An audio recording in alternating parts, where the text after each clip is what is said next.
another video on this stuffed gnocchi that I did. So I made some polenta the other night, and there was too much. I let it go cold, and it's kind of set up a little bit. So it was a soft polenta that I made, and I kind of thought, well, I've actually bought some proper semolina. So it's actually semolina polenta, is this. So it's set up, and I kind of thinking, oh, we'll have another go at that. So I've made up another batch of polenta. It's about, well, it's a mug full of semolina and a mug, well, 450 millilitres, or 400 millilitres. No, 450 millilitres. And then I'm going to put an egg. I want to put some cheese in as well, so maybe 50 grams worth of cheese, and there's a chicken stock cube, a little bit of salt, a little bit of pepper. Now I'm going to put some beaten egg in just to help it set when it cooks. So I have the amount of egg that I'm adding is the amount of water that I've taken out. So it was supposed to be about 500 millilitres worth of water. I put 450 in, and we'll replace some of that liquid with the egg, and hopefully it'll take the egg and it won't make it too soft, that we'll still be able to work with it. I've cooled it down slightly, so made the polenta, put the cheese in when it was still warm, like hot, taking it off the heat, and then added the, see that's gone maybe a little bit too soft. I can't cook it anymore. So we'll let that cool down further, and then it'll set up a little bit better. And then we'll be able to put it on a sheet of baking parchment, oiled baking parchment, and then put a bit of filling in and roll it up like a roulade. I think I've made that too soft, but we'll see. It's still kind of quite hot. We'll let it go, we'll let it cool down, and it'll be easier to work with, I think. Yes. I have greased some baking parchment. It's a bit soft as this. I think I may have taken it too far. Although now I can't possibly add any more polenta to it. Well, semolina to it, because it won't cook properly. And I can't heat it up because it'll cook the egg. That's not what I want to do. But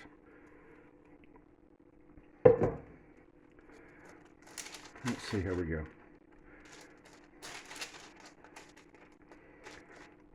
Speckly bits of pepper, not burnt the pan or anything like that.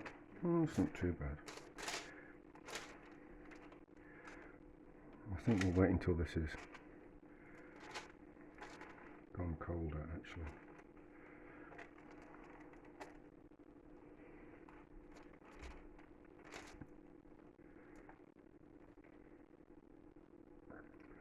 Don't really want it that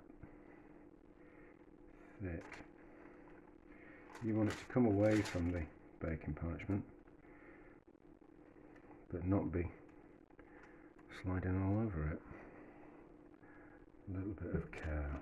A little bit thin. No, okay, fine. No, I want it a little bit longer, so we'll just do that.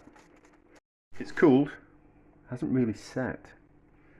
Don't know if this is going to work, but. So this is some leftover meatballs which I've just mashed up a little bit. So I thought that would be a nice filling for it, or stuffing. So just a little bit with the sauce, and then I've got some cheese left over as well from the that one of the functions last week. So we can use that up. So we need to leave a bit at the end so we can not properly roll it up, that's the wrong thing to say, but so it kind of like the end bit properly encases. If that were too close to the edge, it'd spill out. That's what I'm trying to get at. So that needs to be a nice bit so we can form a proper seal, and then that's that. And then cheese, leftover bits of cheese. So, but I kind of think it's one of the, it's a stuff it with what you want type. what you want type of thing. That one will be fine. So, cheese, vegetables, leftovers, like a bit of curry, maybe a bit of chili, maybe a bit of stew, some meat and some vegetables, maybe like just cook some cooked bacon and cheese or something like that. I think it's one of those type of things, but that's if this polenta is not going to be too soft. But that just means I'll have to do it again. I don't know, I think there's... So, the best violins in the world are on the brink of falling to bits, apparently. And the closer they are to falling to bits, for fragile, the better the sound of them. And it's the same with a lot of foods. Like pastry wants to be just on the verge of falling to bits. Just that little bit too crumbly that it almost wants to fall to bits. But you get that a shorter pastry the closer it is to the edge of falling to bits, and a nicer pastry, a crumblier pastry. So, is this going to work?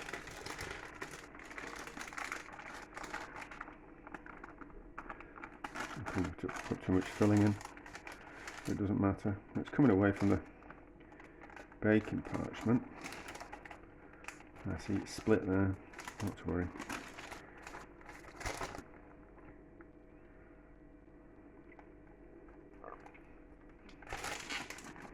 Pull the white line.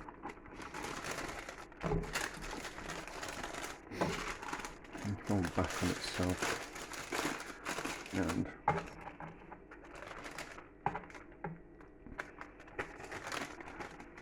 yeah, it's going to be too soft, but we can carry on. So I was thinking we could wrap it in some cling film and poach it. I don't really want to do that because I want to stay away from using plastics. Yeah, use them to a bare minimum. Is that going to be? This should work. This should work. Just a bit of foil, just to hold it all in place, and then not wrap it up, but not tight, because there's going to be a little bit of expansion. Because we've got egg and moisture in there, there will be a little bit of expansion, so it will want to puff up a little bit, but that looks like it's going to be fine. So, if I had the oven on, that would have helped. So, in the oven on a tray, or maybe on another bit of foil,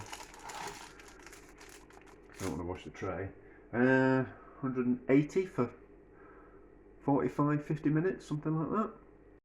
45-50 minutes.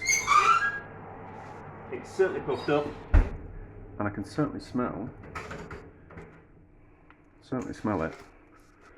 So it's going to be a little bit too hot to touch. I don't want to burn myself and kind of get that one done. And I'm just about to go swimming. So I think this is going to have to wait until we get back. Let's just let's just risk it.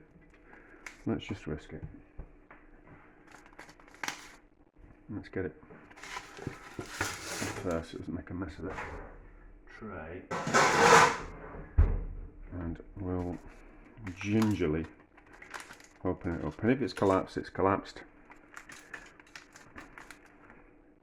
But if it hasn't, we'll see, won't we? So the egg might need more egg. If it's going to be that wet, it might need more egg. Oh, no. I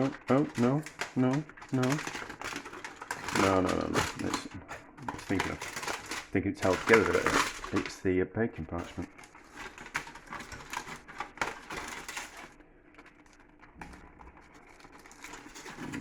No, that's not gonna hold together.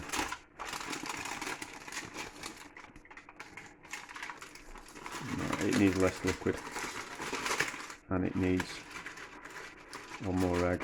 No, it needs less liquid. less liquid. I'll have a look at the other recipe and kind of see. Oh no, that's gone too. Look at that, that's just fallen to bits, hasn't it? That's just fallen to bits. It'd be nice. It'll be nice, but it's too far on the soft side, is that polenta. It's kind of... No, not really. We're kidding ourselves, aren't we? We're kidding ourselves. It's like we've been delivered a pizza, and the pizza guy has run off quickly because he knew that he'd dropped the pizza box, and that's happened. It's upside down. It's made a right old mess. But would you? Obviously, you complain about the pizza being smashed and upside down, but you'd still eat it. But you'd want a refund, wouldn't you? So it'll taste nice. It'll taste nice. It'll just not the prettiest thing in the world ever, is it? I always burn my mouth. Now that I've got to decide if we redo the recipe.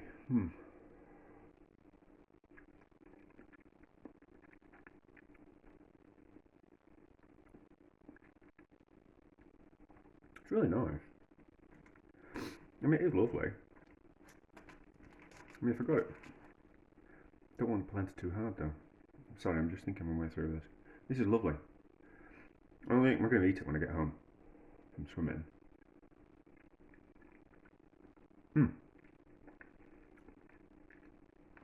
That's really nice. But we just need to get somewhere in between the polenta not being too hard, but it not being too soft. Hard enough that it holds together, soft enough that it's nice to eat, rather than hard polenta's not nice, is it?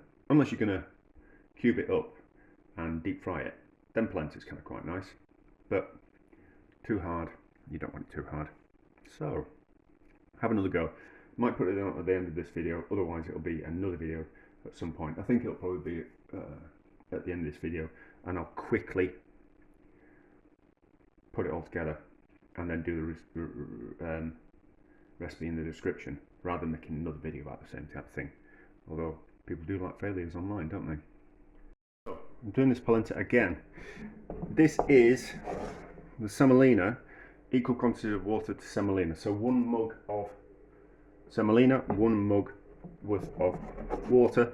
Started it in a cold pan, whisked it together when it was cold, and then cooked it that way. There's also a stock cube in there as well, but I just wanted to kind of show you how hard that is and difficult to move around. So I'll grate some cheese into that. I don't know how much cheese. We'll pause, hang on. I reckon 50 grams worth of cheese, so that's 200 grams. I reckon quarter of that, and it's the cheap stuff from the supermarket. And then when it's cooled and the cheese is melted into it, then we'll whisk in certainly 1 egg, maybe 2. I think 2 actually, but we'll see. Right, so 50 grams ish worth of cheese, and then 1 beaten egg. Well, not particularly well beaten, but beaten all the same. And then let's just see how that combines. We might need to get the whisk in there. Well, the hand whisk. I'll just make a mess of or the electric whisk. Just make a mess of a normal whisk. I should be able to get that to come together a little bit like choux pastry, but it should make sense. Well, if you couldn't know, I think the choux pastry needs the gluten, doesn't it? Thinking we could make a polenta choux, but it needs gluten. So that's mixed in. Now I was thinking the egg's going to hold it together, isn't it? Better. What was I thinking? I was thinking about the liquid that we put into something. I was kind of thinking that we want it to be as wet as possible. We want it to hold together, and that's what the egg's going to do, isn't it? the egg's going to add moisture, but it's also going to be a binding agent, so it doesn't collapse like the other one did.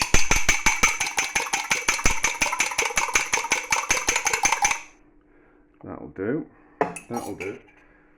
So, hopefully. So now we've kind of got 3/4 the amount of liquid in there than we would put in for normal. So we'd normally put 2 mugs worth of liquid in for 1 mug worth of Semolina Polenta type of thing. Whatever we're using. There's different things we can use. So, but we're actually putting a mug and a half worth of liquid in, so keep it so it doesn't fall to bits. I did eat it, the polenta thing I made last night. It was delicious, I must say. It tasted like a squash pizza. Right, so that's still kind of quite wet, isn't it? That's still kind of quite wet. It's a little bit warm. Tastes okay. Nice and cheesy. So, just let that cool slightly. Get those bits down off the side. So let it cool slightly, and then we'll put it on a bit of baking parchment and see what's going to happen with it. If there's anything interesting, if there's anything out of the ordinary happens with it, I'll film it. But if I'm just putting it on the baking parchment, you've seen that bit already. But we'll see how we go. It's quite soft. Let's see how it rolls up. Fingers crossed, the egg will keep it all together. If it doesn't, it doesn't. I don't want to put any flour in it. I suppose it's always an option, but I don't really want to do that. Oh, it's split. Not to worry. Not to worry. Mess off my hands. Yeah, it's soft because you can see that the meatballs have wanted to press through it. So same filling as last time. Smashed up meatballs and a bit of cheese. That'll do. Do it that way. Ooh, oven on. 180 for 45, 50 minutes, something like that. So it's going to split along those places where it's already split, but the rest of it might hold together, and we'll kind of see if the egg has made a difference. But I don't want to add flour because I don't want it to be gloopy type of thing. But anyway, onto a tray, into the oven, and we'll see how it turns out. We had 50 minutes. I can smell it, and I can hear it. How are we going to open it? I'm in two minds whether to open it or not. I think like a cake, like you. I think like a cake, you it needs, and bread, it needs a little bit of time to set out of the oven. But I'm going smooth, so I want to have a look at it, and I don't want to. I don't want it to be cold when I get home. Well, lukewarm, because that will have meant that it's kind of set up through going cold, which is not what I want. I want to be able to know that this sets when it's hot. I think it might. Oh no, it's not worked. No, it's not worked. Oh no, maybe. It's soft. It's soft. Let's just have a look. If it didn't split open.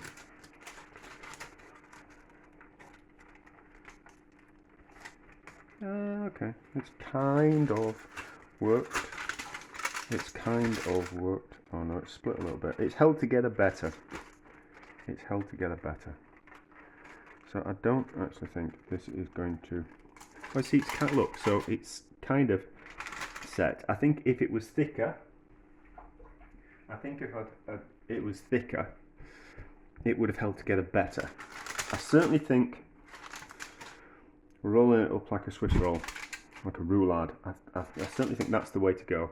But it needs to be, the semolina needs to be thicker. But that's held together in a way, hasn't it? Certainly not soft, like the other one. So tastes well as well. Tastes good as well. So now I don't think it needs any. If it was a drier polenta, it wouldn't be very nice to eat. It wouldn't be very nice to eat. So it kind of works. Kind of works. Maybe the cheese don't need a dry filling, but you know, but you want it to be nice. You want a nice filling, don't you? You want meat and cheese, you know, like that, and that's a nice filling. So to kind of get it to do what you want, but not have a nice filling, seems a little bit pointless, doesn't it? Seems a little bit pointless, but that works to some degree. I don't think making it dry would be a wise idea. I don't think it'd be very nice.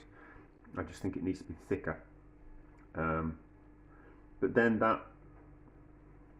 you need that nice ratio of filling to polenta. You don't want it too thick. But anyway, so I don't know. I think the version that I did before, not in this video, but the one that I did with potato gnocchi mixture, I think that's the way to go, to be honest. I don't think polenta is the kind of best way to kind of go about it. I think the potato gnocchi is the one to kind of stuff it with. Although this kind of begs the kind of question, I did a savoury, like jam roly-poly, but I did it with suet pastry, so I've got some suet, yeah, so I've got some suet. I think making a pastry out of suet, which is beef suet, would be really nice, and putting that filling in, so like meatballs or ragu with lots of cheese, I think that'd be delicious. But I think I might have done that already. But anyway, so kind of success. I'm going to eat it. It's going to be very nice, but not exactly how I wanted it to be. So, but anyway, no, I don't. Let's talk about success. I enjoy the failures as much as I enjoy the successes, because the failures means that you kind of go, oh, I have to have a rethink about that and plan something new and have something to think about, and that's just as enjoyable as a success. But anyway, there we go.